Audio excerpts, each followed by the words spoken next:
these three bills were interesting. Robbie Korth had a good thread. Three bills watching the House Elections and Ethics Committee. This would have been on Tuesday, and I don't know if they all passed or not. I probably should look that up. But worth talking about because they could always come back even if they didn't pass. But one is House Bill 3234. This would invalidate election results if less than 40% of voters participate in an election and it isn't part of a major statewide election date. It would make passing school bond measures difficult and limit when schools could have such elections.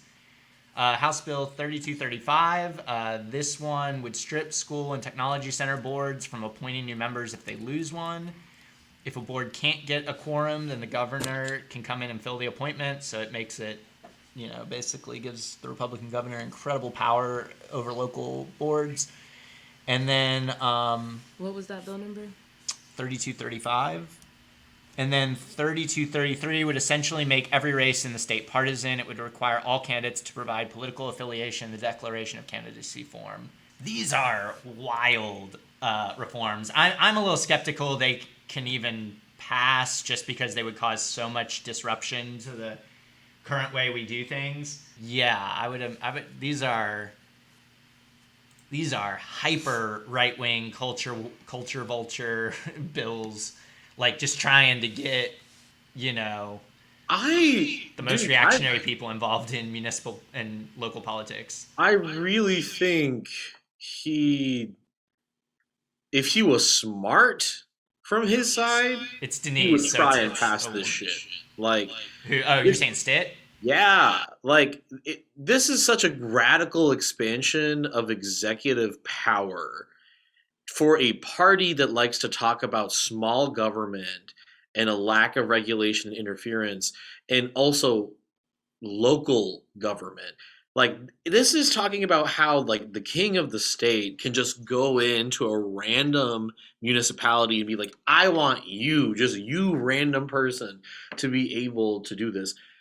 Oh, like, and this circumvents an entire elections process. This is bad news. Yeah. Very. Well, and there's all these school boards across the state, and people drop off all the time for life reasons or whatever. I mean, it would give the governor just insane power to dabble in local politics and just pluck random right-wing sickos from wherever and install them on school boards. I mean, it's just such a crazy idea.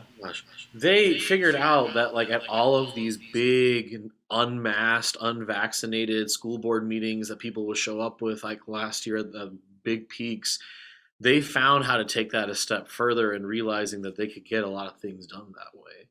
Hyper localizing the election, which on both sides of the aisle at this point is the smartest thing to do, is finding local candidates. They're doing the same thing, but on a whole different scale.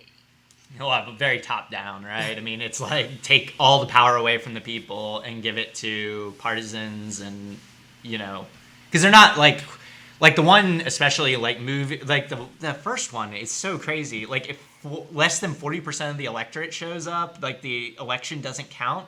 I mean, that's like every single local race, basically. I mean, like, maps. I mean, in Oklahoma City is like a 30% turnout race. So, I mean, it's like basically every single election except for the governor's race and the presidential race would be invalidated. I mean, it's like such an insane change. I mean, and, like, obviously maybe we shouldn't have quite as many elections as we do, but it is a really crazy change from how we do things.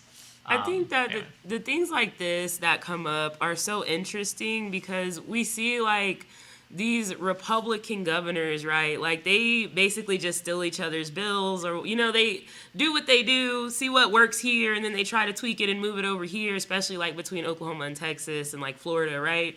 And so I think it's really dangerous when stuff like this gets introduced because it's like, okay, we kind of give them an opportunity if it gets shot down to, like, figure out how to, tweak it and then reutilize it. And then, like, this is fascism. Like, this is what our country is going to. And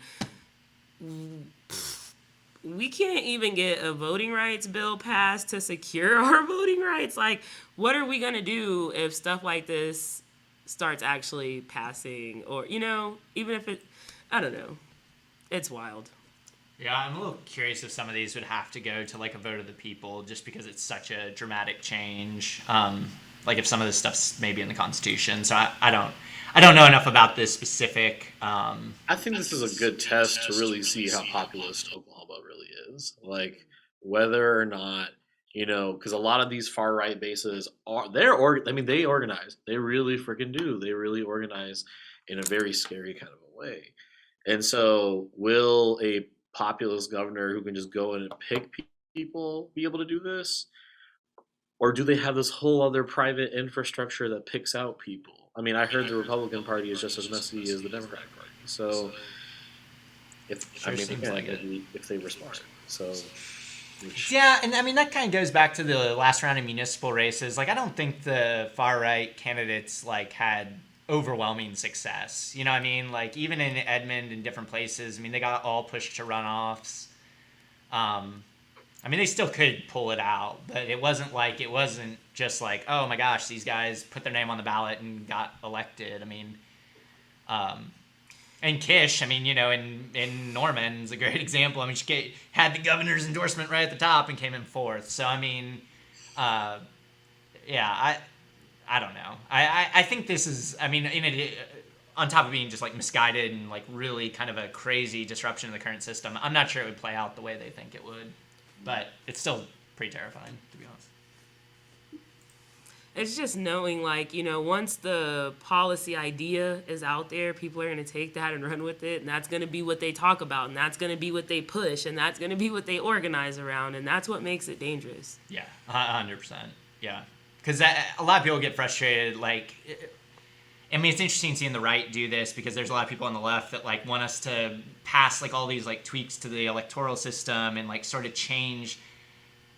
Whereas I think it's like we need to make voting rights more accessible. We need to we should be helping people learn more about candidates and civic education. I don't know. I mean, I just think we should be doing things to help voters participate in the system more so than like changing the way we do voting and stuff like that, if that makes sense. The problem is if voters get educated on the process and what's going on, then the establishment and those who benefit can't continue to do what they want to do because now we're watching. Right. So they want us to be disenfranchised and uneducated. It totally works. Yeah. No, I agree with that 100%. If black and brown people were all educated and paying attention, could you imagine? And that's the point we're trying to get to. But could you imagine? Be a much better system, in my opinion. Thanks for watching our video. Please give it a like and hit that subscribe button for more content. If you want to engage with us, follow us on Facebook, Twitter, Twitch, and Instagram.